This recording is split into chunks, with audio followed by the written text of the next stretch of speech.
Everyone wants to minimize their taxes.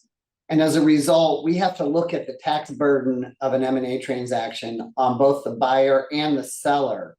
And often they have competing views as to the best structure for the transaction in order to minimize their taxes. I'll give you an explanation of that. The sellers typically will prefer to sell stock in the business because if they've held the stock for over a year, at least in the US, they'll get long-term capital gains treatment on that sale. And the long-term capital gains tax rate is significantly lower than the ordinary income rate. And there's a lot of tax efficiency for a seller in selling stock.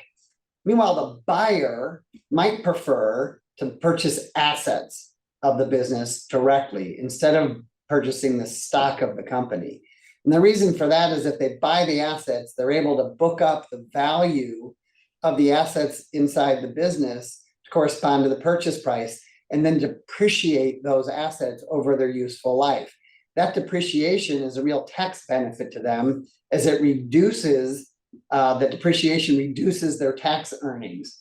And as a result, you often see then the buyers and sellers positioning one another for one structure or another simply so that they can get the best tax position possible.